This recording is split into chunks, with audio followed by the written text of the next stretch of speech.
do in order to get there.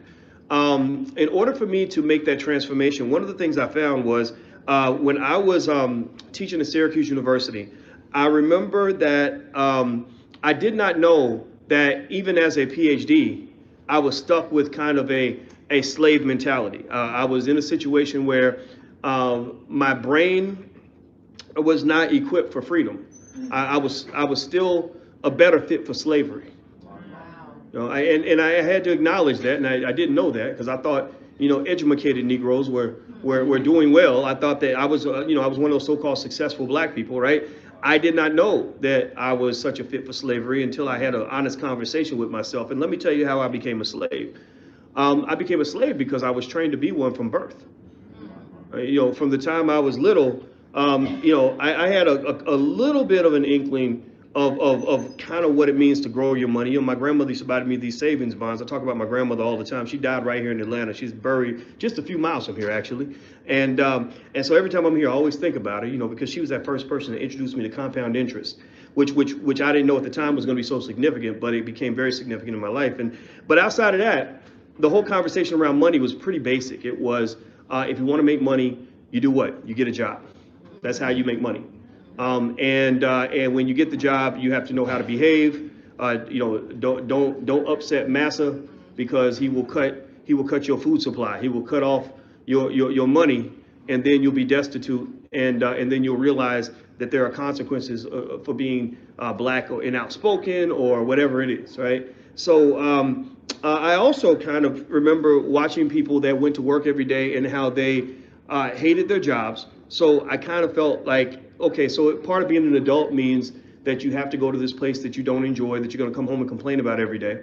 And then also I saw this weird cycle when it came to money, where it's you go to work, you make enough money to pay your bills, and then you run out of money, and then you go back to work to get more money to pay the bills again, and then you run out of money, and then you just rinse and repeat. Just repeat that cycle over and over again until you're too old to work, and then you eventually just die.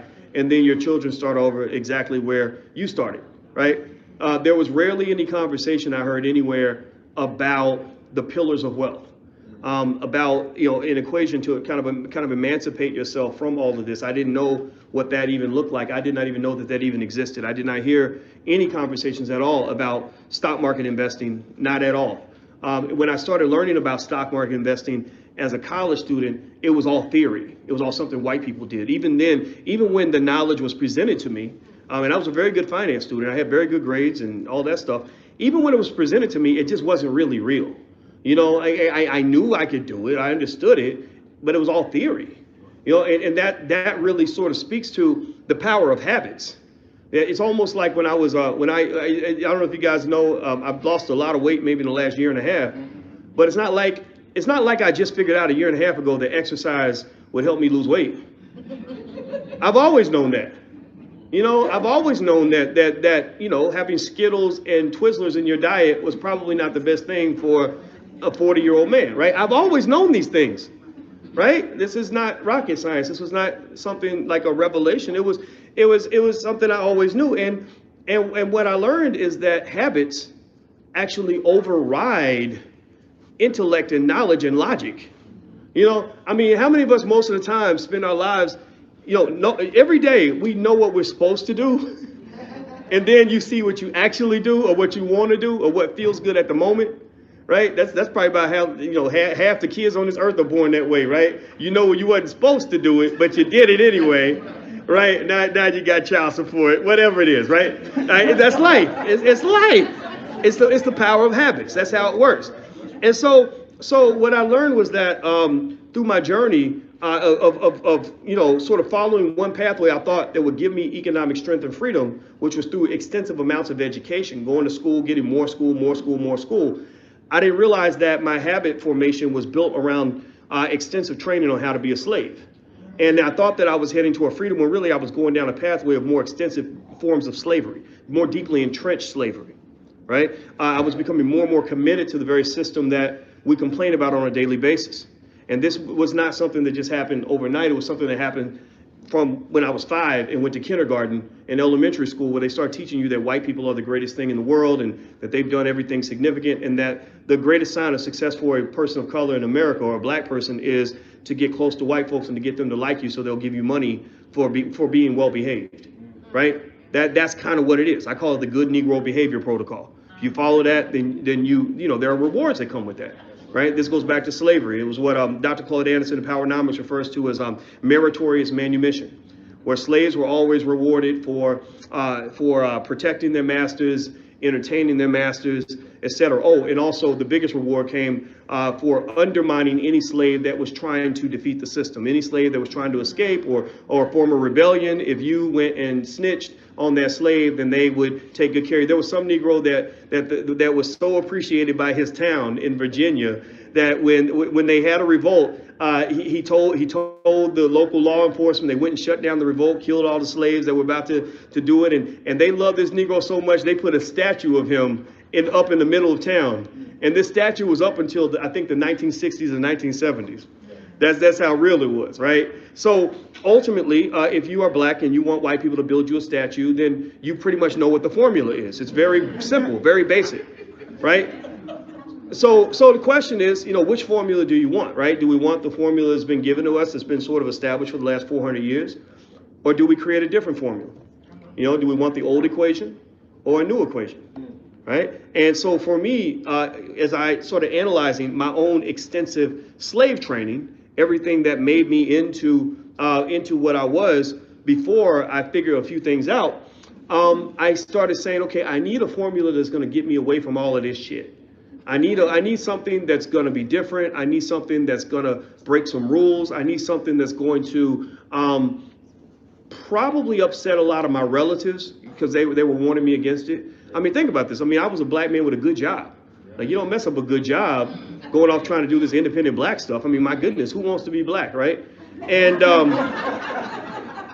so it was really difficult. I had to kind of do a lot of soul searching, figure things out, gain some courage, and also break some habits, confront some habits, right? Confront some uncomfortable truths about who I was.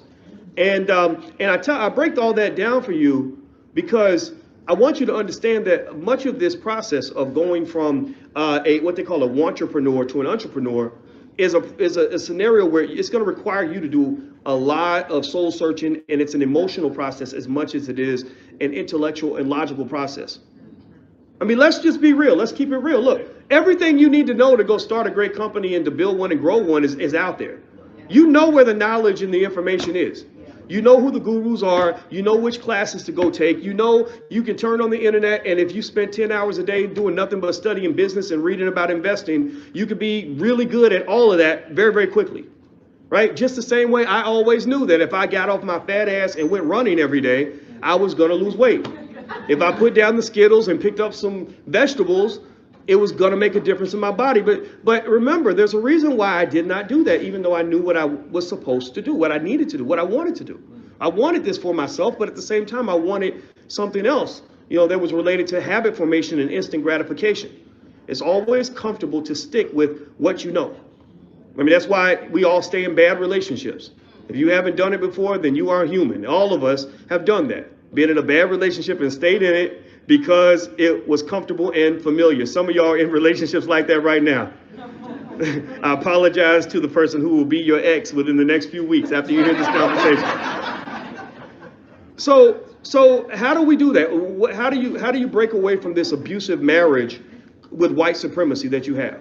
You love this system. You love all of it. This is who you were born and trained to be. Some of us, many of us. Right? How do you deal with this abusive marriage, and how do you form a process that will allow you to take those steps necessary to put yourself where you want to be, where you become an asset to your people, you become a greater asset to your family, right? Where you've got a legacy, my God, a legacy, and it's going to be huge. It's going to be huge. Whatever legacy you leave is going to be huger than you can imagine. And let me tell you why.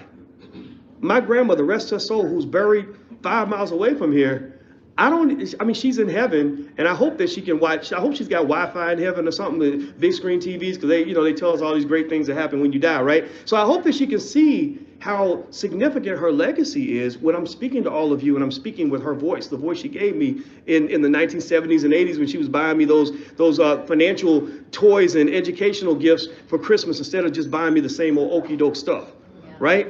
You know, and this is the beginning. This is the beginning. I mean, think about what you're teaching your children because of the things that you might have heard from me or from other people that you see at this conference. Every day when I'm online, every week, I'm talking to about 1 million people a week. And it's shaping their thinking. And all this came from my grandmother's tiny little legacy, her tiny little thing that she did years ago. And this is not the only example. This is not the only example. There are tons of examples out here where somebody did something in 1945 that they thought wasn't going to be a big deal, and it ended up being a huge deal. So I need you to do something. I need you to make sure that you're doing something that, even if it's not a big deal to you, it's going to be a huge deal to somebody else. Most of y'all have a line of thinking. You're doing something in your life. You have something that exists in your life that is huge to you, that was small to the person who gave that to you. Good or bad, right? Because you got families where they have generations of abuse. And maybe to the abuser, it wasn't a big deal when that man touched his niece or whatever it was. But it became huge later on. Well, the same effect applies in a positive direction.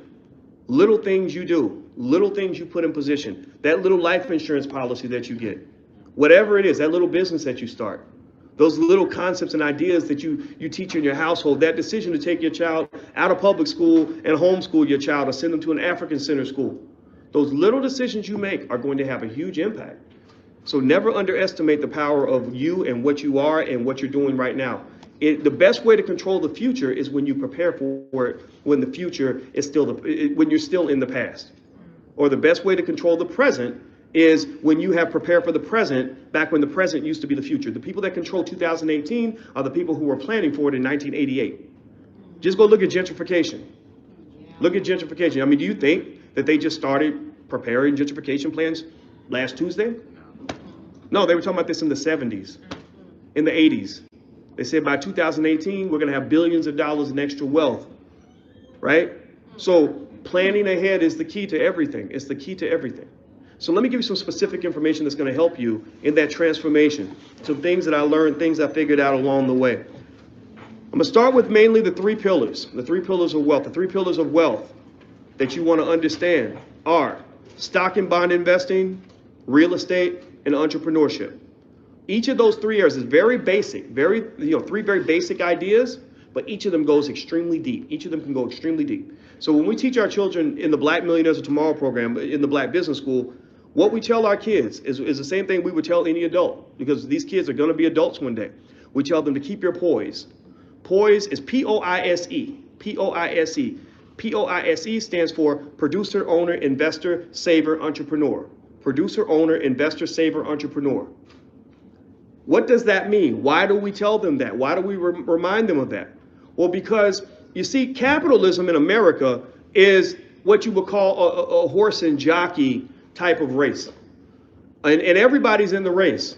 But some people are horses, some of us are jockeys, right? Think about the way a horse race works. The jockey gets on the horse's back, and the jockey don't really do much work. He just smacks the horse and tells the horse what to do. And if the horse runs fast, then the horse wins the race. And when the race is over, they don't give the money to the horse. All the rewards go to the jockey. The horse gets sent back to the stable to get his hay or whatever it is. The jockey is the one who gets the glory. The jockey is the one who gets the wreath around the neck. The jockey is the one who gets the big payday, right? Well, capitalism is a horse and jockey system in the same way. There's a massive amount of wealth being created in America. There is a wealth divide in America unlike anything we've seen in the last 100 years. That wealth divide, the divide between the haves and the have-nots, is not going to shrink. It is not going to go backwards. They are not going to be able to undo this. They have opened up that rabbit hole, that Pandora's box, and eventually America will have the same wealth disparities that they have in many third world countries, where you've got the 1% and then you've got everybody else. That divide is not going to go anywhere. I don't care what the politicians tell you. I don't care what dreams they feed, the Democrat Party, the liberals, all of that, that's not going to work. None of it's going to work, because these wealth gaps in pretty much every country, when they occur, they don't usually go backward.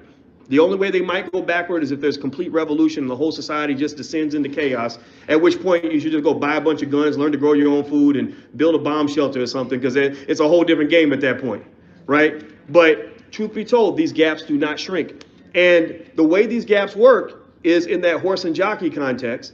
You've got the people that accumulate wealth and then those who build wealth for the accumulators. So, for example, if you grow up like I did, and you're thinking, okay, I need a place to live. Well, how do I get a place to live? Well, you can go rent an apartment. Okay, who do you rent an apartment from? You rent an apartment from a landlord. Okay, all right. Well, so you're paying rent to the landlord every month, and y'all know how that game works. The rent money, you don't get it back. We know that, right? The landlord takes that money because the landlord is the jockey. You're the horse, so you're feeding the landlord's wealth. You're giving them $1,000, $2,000 a month, whatever you pay in rent. They're taking that money and they're putting it into the value of their property, which takes that seed you've given them and they've positioned it to grow. So now that seed is going to grow through what they call capital gains, which are taxed at a much lower rate than regular income. Investors pay much lower taxes than regular working people, thanks to Ronald Reagan. Again, they opened the Pandora's box during Reaganomics. They didn't go backward. They didn't shut it again, right? So they're accumulating this wealth through capital gains, in addition to the fact that now he owns the building and he gets whatever price appreciation comes from the growth in value of the building, and he's making income from the building the entire time. So his tenants are all paying his mortgage, which is allowing him to build wealth for his family. So basically, if you're paying, say, $1,500 a month in rent and you do that for a 20-year period, you have made your landlord a millionaire. If your landlord takes that $1,500 and they invest that money in either real estate or stocks and bonds, they can easily take that $1,500 a month and turn that into a $1 million asset. Now, contrast this, pay attention. There's a lot of people out here that pay up to $1,500 a month in rent, sometimes more, who swear up and down that they don't have any wealth, who swear up and down that they can never become a millionaire. Like, it's not possible. I don't know how to do it. I was born poor, so I'm supposed to die poor. Well, if you can't make yourself a millionaire, how is it that you can make somebody else a millionaire? That doesn't make any sense, right? It's almost like when the Black Panther movie came out, and there are people that say that black people can't afford to build our own school system because it would cost hundreds of millions of dollars to build our own schools. And I said, but Disney, we raised $500 million for Disney in about 3 weeks. They gave us entertainment, and we gave them $500 million. And they're not giving that money back. That's money that literally is like we took a bunch of money and we put it in the toilet and we flushed it down the toilet and then said, damn, I ain't got no money. It's hard being black out here. I mean, think about this. You give your money away and then you complain about the fact that you have no money. So who should you be mad at? Are you mad at the person who took your money? Well, no, you hand me money, I'm gonna take it, right? Or should we be mad at ourselves and kind of say, well, maybe we need to rethink this thing, right? So real estate. So basically, jumping beyond real estate, the other area, stocks and bonds. Let me talk about that for a second. The second pillar of wealth. When it comes to stocks and bonds, when they look at the studies, what they find is that when they study this gap, everybody's obsessed with this growing wealth gap in America. And everybody's like, how is this happening? How are the 1% getting all the darn resources? Like, by golly, how is this occurring? This is outrageous. You know, right? They're confused. They don't get it. They're like, what the hell's going on? You know, and so when the scientists, the financial scientists, you know, people that do what I do, when they look at the data, what they find is that the number one driving factor in the difference in the growing gap between the rich and the poor is the fact that people that have more money or an investor's mindset are putting their money in the stock market, and they're doing it on a regular basis. And what's happened is that the last 30 or 40 years, the stock market has shot up like a rocket. And that is not a recent trend. The stock market has been doing that for about 100 years. Even the Great Depression was an excellent opportunity to invest and buy everything as cheap as possible, because all those assets went up in value. So basically, the brother John Rogers in Chicago wrote a great article about this. He's a billionaire. He's a black billionaire out of Chicago.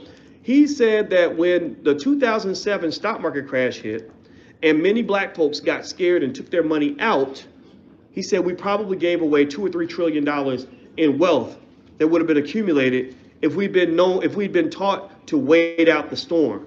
If we just held steady and remain consistent. There's a guy, Warren Buffett is a really good investor, and one of the things Warren Buffett did to show the power of compound interest, and he's a big believer in stock market investing, but he does all different kinds of investing. One of the things that he did was he showed how he invested $113 in 1942, and now that $113 is worth about $450,000. And at the time he hits the 100-year mark, that money has grown 100 years. It'll be, I think, $6 million. $6 million.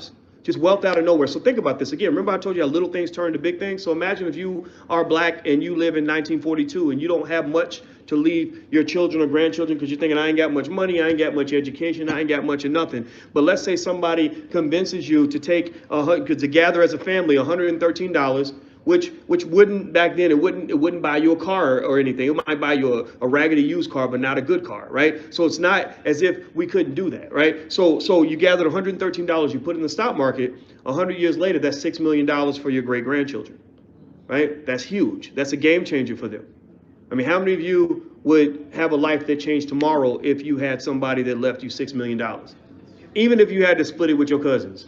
That would still be a lot of money.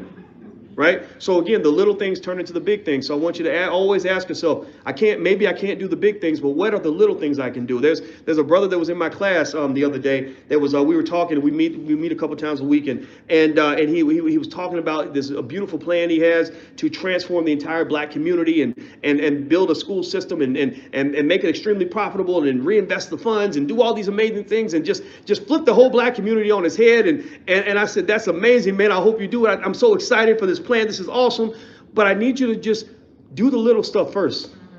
Show me the little stuff, because the thing is that we can talk all day about the big stuff, and I hear big talk all the time, but I'm not impressed with the big talk. I'm impressed with the little actions, because what happens is the little actions give you the confidence to eventually pursue bigger actions, and then next thing you know, you're doing the big stuff, right? Before you can hit the half-court shots, you got to just practice and hit the little layups. You know, you have a bad shooting day, you're LeBron, and you're shooting shots and you're missing all your shots. Well, LeBron might get back in his rhythm by just hitting some layups and free throws, and then he might start scooting back away from the basket. So that's what I want you to do. I want you to focus on the little stuff. The little stuff is what gets you there. If you were to walk out this door right now and somebody gave you marching orders to walk to California, you could get to California, but you're not going to get there in one big step. You're going to take a 100, 10 million, whatever, a million tiny steps. And then one day you'll be looking in front of you and the Pacific Ocean will be right there. It's the little stuff that makes the difference. The real leaders in the black community, in my opinion, from what I have observed, are the people that are doing the little things every day. Why are the little things important? The little things matter because the little things also keep you from being overwhelmed. You don't want to carry the weight of the world on your shoulders every day and just be stressed out over all the things that you feel like you can't do because you don't have enough capital and I don't have enough money to do this and do that. To hell with all that. To hell with all that. Start with the little stuff. The little stuff will open the door to the bigger stuff. At least that was my journey. I had to start with the little stuff. Now I can do bigger stuff, but there's bigger stuff I want to do. I can't do that yet. So every day I still got to do the little stuff relative to where I want to be one day in the future. Third pillar of wealth, entrepreneurship. Real estate, stock and bond investing, entrepreneurship. Every person in the black community who cares about the future of black America must be committed to the idea of understanding at least the fundamentals of entrepreneurship. Everybody doesn't have to go run a business, but everybody should know all the different ways you can be an investor in a business. Also, entrepreneurship is critically important for the community because we have been controlled by others because we are overly committed to a system that does not work to our benefit. And this thing that we call racism, which is very, very real, is actually, more specifically, this idea that you're walking into somebody else's institution and not comfortable with or don't understand why they don't treat you as if you are similar to the people who own the building in the first place, right? You're walking into somebody else's house and wonder why they're not treating you like a relative.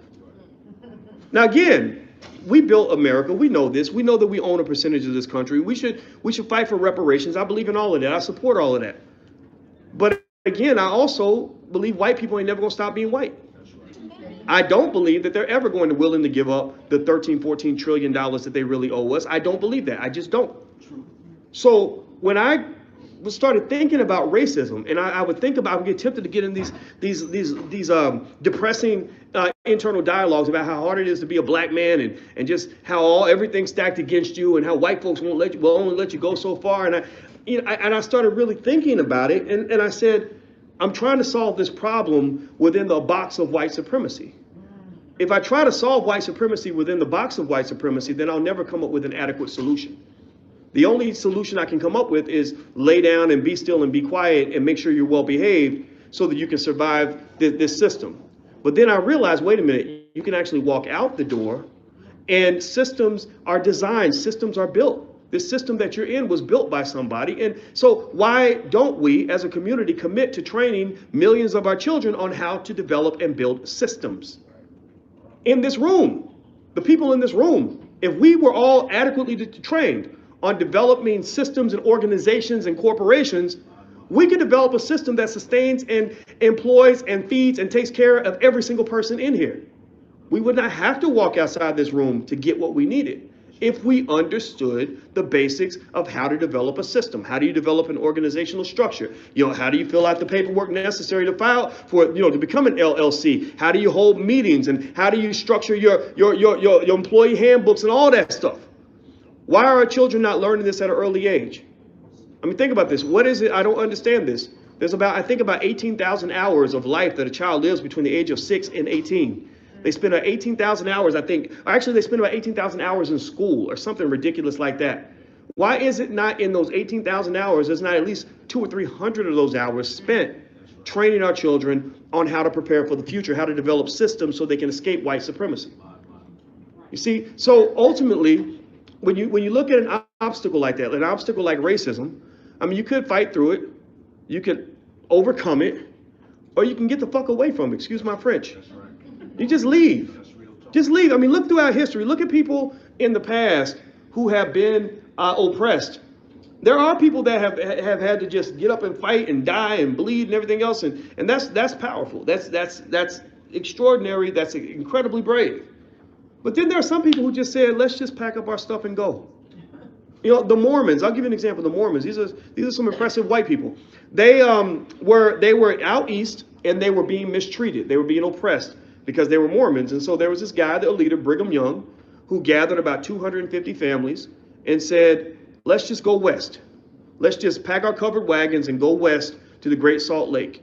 There's nothing out there but freedom. There's nothing out there but opportunity to build our own. It's going to be hard. We won't have much. There are no jobs. There's no McDonald's along the way. There's nothing out there. But if we can make this work, it'll be ours. So he got these families together, 250 of them, and they all started going out west looking for this Great Salt Lake. And at that time, going west was a really scary thing. About a third, literally a third of the families died. Like, just from illness, getting killed by animals, or some of the Native Americans out there, they didn't want them out there, right? So they were really dealing with it. But a few of them got out there. The last third got out there. And when they got there, again, there was no jobs to go apply for. There was no schools to go enroll your kids in. None of that. There's no government, no nothing. So they just planted some potatoes so they could eat.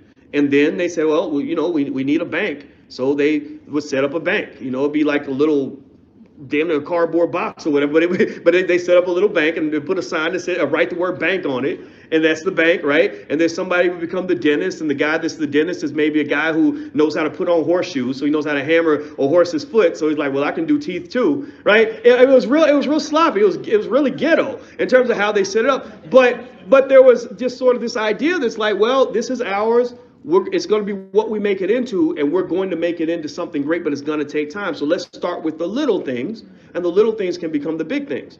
So they start with the little things, and they need a university. So they open up a Brigham Young University and some other schools eventually. And now if you go out there to Salt Lake City, you see one of the wealthiest cities on earth, one of the wealthiest cities on the entire planet. That started off with a group of people who just said, we don't want to be persecuted anymore. Let's pack up our stuff and go, right? So I think that for us as black people, I think our best option in all of this, in this white supremacy thing, is to pack up our stuff and go. So with your children, you're complaining about the public schools and why the public schools are doing your kids dirty and all that stuff. We know this, right? They don't know how to train a black boy how to be on how to be a black man. It's not in their incentive to do that. So you just pack up your stuff and go. Okay, come on. Let's get out of the school, right? You don't like your job, you know, they're mistreating you on the job or whatever. Well, you find a way to pack your stuff and you go, right? You don't like the media, well, you pack your stuff and you go. You say, I'm going to support black media. I'm just going to get my media from black people, right? Every single system that bothers you or oppresses you or makes you uncomfortable, you always have the option of packing your stuff and go. Now, why do most people not do this? Well, for the same reason that not every Mormon was ready to get in that covered wagon and go to the Great Salt Lake. Because the journey ain't for everybody. Some people are scared, and it's okay for them to be scared. Maybe they'll come in a generation. Once other people found out how good they were doing out west, well, guess what? Other people started to follow. Other people started to follow. And I know this feeling. I remember this feeling when I was first kind of doing this thing. I wasn't the first one to do what I did, but I kind of felt by myself. You know, I didn't have much support. My own family didn't get it. My colleagues, I hung with these hoity-toity Negroes with doctorates and stuff, and they thought I was crazy because they were like, oh, you're going to get blackballed. If you keep talking this black stuff, they're not going to hire you anywhere. And I was listening to this thinking, man, yeah, you're right. I won't have a job anywhere, so I better do this right. And so I just said, well, I said, you know what? But one thing I know is that I can't live like this anymore. I can't live like this. This is going to kill me. Black, you think there's no connection between racism, white supremacy on the job and the fact that black men die earlier than anybody else? That's all that stress. That's that hypertension. I met a black man who was a successful Negro. He had an MBA, he worked at a bank or whatever. And he said the stress on his job was tearing his body up so bad that he went to the doctor, and the doctor said, I don't know how to explain this, but all the testosterone in your body has disappeared. I've never heard that before. Like he literally, I mean, talking about emasculation, right? Taking away his manhood. he said he had no testosterone. So he was having hot flashes and sleeping all day, and he couldn't perform for his wife because, you need the testosterone to, get out of attention. You know what I'm talking about, right? He couldn't do that. He couldn't do any of that. And he said, so the best day of his life actually was when he got fired from his job. And he said that's when he started regaining his sanity. Now, the interesting thing was that the kicker for me, the thing that she showed me that really made me determined to keep moving forward was and he didn't even know he was giving me this lesson at the time. He just thought we were just talking. But I was sitting there kind of like, damn, I don't want to end up like that. And he comes downstairs and he shows me this big basket of pills that he has to take just to keep his body, his chemicals balanced and his mind right after going through this ordeal of dealing with the stress of racism on the job. So yes, racism will drive you crazy. Racism will kill you. So if you want to be safe, just for your own health, you got to pack up your stuff and go. And what you'll find too is that when you leave, the amount of money that you need to make to feel comfortable being free is not the same as you needed to make to feel comfortable being a slave, right? You'll find, like, let's say you leave your job and you were making $70,000 or something like that, and then you go off and you're doing your own thing and you're pulling in, you pull $30,000 this year or whatever. Yeah, it's a little tight, but it's not so tight that you're going to be like, okay, I got to go back to that job now. I got to go back to because once you know freedom, you can't go backwards. Anybody know what I'm talking about? How many of you, seriously, once you know freedom, you can't go back, right? Because you're finding out like, oh my goodness, I remember that feeling. I remember thinking, man, okay, so this is how the other half lives. Like, this is all the great stuff that happens in your life when you're not spending all your time, the majority of your life, literally about 40.2% of your waking hours on this earth are spent at your job if you work a 9 to 5. If you add it up, let's say you do 40 hours a week. Well, if you do that for 50 weeks a year, that's about 2,000 hours a year. So do that over a decade, that's 20,000 hours. So over a 40-year career, that's 80,000 hours. So most are spent between 80 and 100,000 hours at our job. So when you're free from that, you literally have another 80 to 100,000 hours, which is almost like living to 150 years old. You have an extra 80 to 100,000 hours that you get to spend with your kids. An extra 80 to 100,000 hours where you get to have conversations with your parents before they get old and they die, right? Another 80 to 100,000 hours you get to spend traveling and living life and doing the things that you always wanted to do. That's the real reward. The money is not bad. Like once you figure out how to make the money, that'll be like a nice icing on the cake. So once I started making more money, it was like, yeah, this is what's up. This is cool, right? But the money is not what you'll enjoy the most about the freedom. It's the freedom itself is the reward. And I'm not kidding. That was my journey. That was my experience. And I had a special lesson on this week. You know, my yesterday morning, I woke up, I looked at my phone, and I had a text message from my father. He sent a text message to me, my brother, and my sister, and he said, your Uncle Charles was killed last night in a car crash. And I was looking at the text, and you know, you get a message and it just doesn't seem real.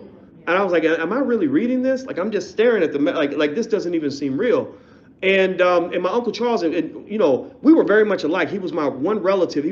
There were two men that I knew when I was a baby, not including my father. He wasn't around. But my two uncles, and both of them, he's the last uncle left. The other one died in 2012 from typical black male problems. He had a typical struggling black male life, if you can imagine what that looks like, and he died young.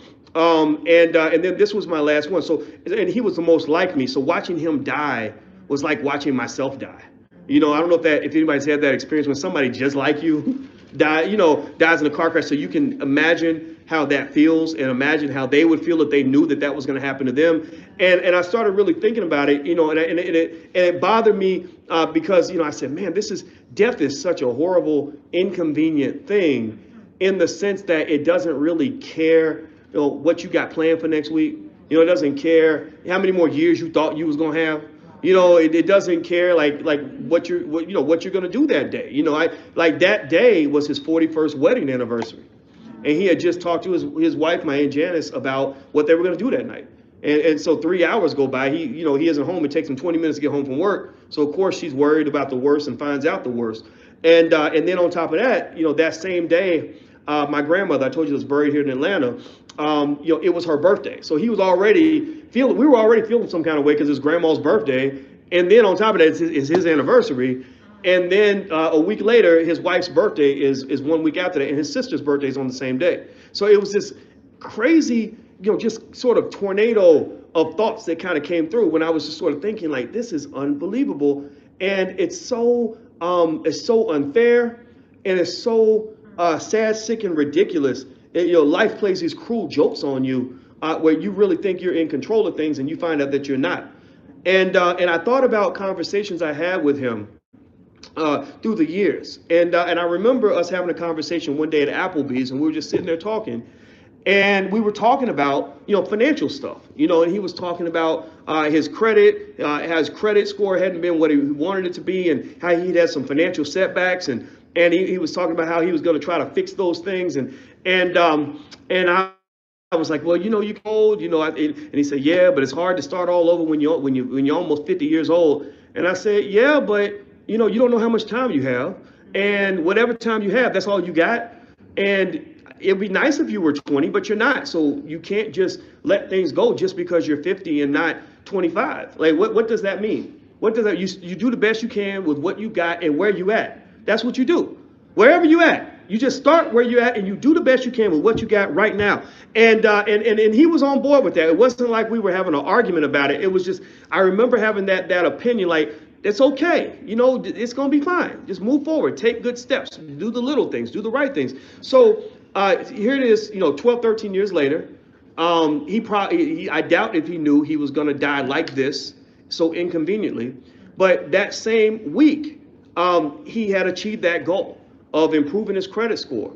And he and his wife had just, and again, this is tragic. It's tragic yet inspirational. It depends on how you look at it, which side of the glass you're going to look at. But the tragedy is that he and his wife had just bought a brand new house. And it was so new that they hadn't even moved in completely. They were sleeping on the floor. That's how new the house was. So that's the sad part. But to me, the triumph is that conversation, he made that comeback. You know, he got that credit together, he got that money together, and he is able to leave this beautiful legacy for his family. Again, you don't know when you're going to get taken to the next level, but he prepared it. He went out like a man. He did it right. He did it right, right? So ultimately, what I will say to you is that you don't know how much time you have on this earth. And this is going to be pretty much all you got based on what we know. And I'm going to tell you this. I really believe that in this generation, we have an opportunity as a community, all of us in this space who are a part of this movement, the We Buy Black movement, the Black Economic Empowerment movement, all of us who are in this movement, we have our shot at greatness. But yet, if we spend most of our time thinking about the despair and the challenges that come with being black, we're going to miss all of that. What you do is you realize that, yes, it sucks to be 25 points behind in the game, but that gives you a chance to have one of the greatest comebacks in history. Yeah. So you got to go out here, line up, run the offense with complete precision, and show these people why we are the original man, why we are the survivors of the Middle Passage. White folks couldn't have survived all of that, right? With 250 years of slavery, we came out smiling and shining after 250 years of the worst slavery known to man. We went through 100 years of Jim Crow. We went through 40 years of mass incarceration. And we are still extraordinary people, right? So I say we tap into that and build something that's amazing and truly do what you would say, to use a corny phrase, make black people great again. Because that's what we are, right? It sounds like it's a Donald Trump thing, but I hope you understand what I'm saying. So to summarize, let me give you something that you can write down. I didn't know if this was supposed to be instructional or just me talking to you. But either way, I hope you benefit from this conversation. And if we have time, I'll definitely do a Q&A with you guys. With the students, with the kids in our Black Millionaires of Tomorrow program, we tell them to keep your poise. POISE. That stands for producer, owner, investor, saver, entrepreneur. That's where you teach your kids early. That's what you talk to your family about.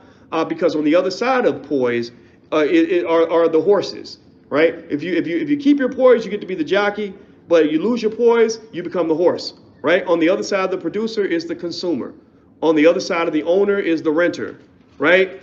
The investors and savers are contradicted by the spenders and borrowers. The entrepreneurs they're riding the employees, unfortunately, right? So it doesn't mean that you can't be these things. It doesn't mean you don't, all of us are consumers sometimes, but we shouldn't be consumers all the time. All of us are employees many of us are employees at some point in our lives, but you can't let that be all of what you are economically, right? At the end of the day, you have to be in those three pillars of wealth: stock and bond investing. So as Christmas comes, promise yourself right now, if you're not invested in the stock market, you're going to start now. Start today. You can download Acorns, Stash, or Robinhood, one of those three apps, and start investing tomorrow. You can start with just $5 and just have some amount. I don't care if it's $2 a week.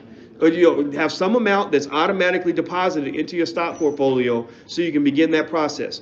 Same thing when it comes to real estate. If you can't afford to buy property, just at least learn how. It doesn't cost you anything to learn how to buy property, right? Entrepreneurship, same thing. And if you ever want to check out the Black Business School, we have everything you need. We have black professors that got tired of their jobs at white universities and came and worked with us, and they're teaching every single week every single thing that you'd ever want to know, along with companies like the Black Upstart, Jay Morrison's academies here. All of us are basically building new systems and building a new nation that will allow us to educate our own at the highest levels. And that's what we need as a community. That's what's going to make us great. So we got to get away from the nonsense and start building up our dollars and cents. All right. Thank you guys very much for the conversation. I appreciate it.